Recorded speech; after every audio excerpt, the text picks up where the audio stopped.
Between the ages of 14 and 18 today, according to various statistical studies, 30 to 50% of young adults hate how they look. They hate how they look. They call it self-loathing. They look in the mirror and they feel disgusted by their looks. 1 in 3 young girls between the ages of 12 and 16 harm themselves with a sharp object. Sharp object, I'm not talking about a toothpick, I'm talking about a knife, a compass. They make themselves bleed. They scratch their skin. Why? Because they hate the way they look. 1 in 3 young girls.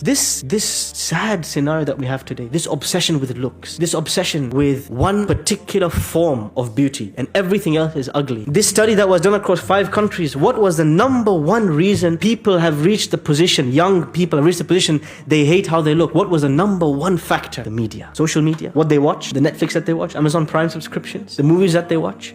They constantly exposed to images of so-called perfect, of men and women in a specific shape, in a specific form, a specific form of beauty, and they are exposed to it again and again and again until they don't know anything else but this. When they look at themselves in the mirror, they don't recognize it. How does this relate to the names of Allah? The Prophet ﷺ is talking to somebody about arrogance. One of his companions says, Ya Rasulullah, a person likes to beautify their clothes and beautify how they dress and how they smell and how they look. Is this arrogance? Is this pride? The Prophet ﷺ said, La inna Allah jamilun yuhibbul jamal. Allah, one of his names is Al-Jamil, the ultimate beauty, and he loves beauty. And part of that means everything Allah created has beauty in it. Everything Allah created has beauty in it. But it is upon us to appreciate the beauty. And the moment we start looking at ourselves in the mirror and feeling disgusted, we are actually insulting Allah subhanahu wa ta'ala. We have started now to reach the position where Allah is Al-Quddus, the perfect, but no, we want perfection in everything that we see. We want perfection in ourselves. And that is not asked from anybody. Part of understanding Allah's name Al-Quddus means embrace the imperfect. Accept, enjoy the fact that you and me as human beings, we will never be perfect.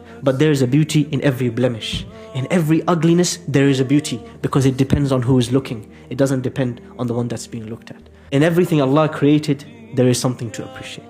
But we have reached this sorry situation. It affects marriages,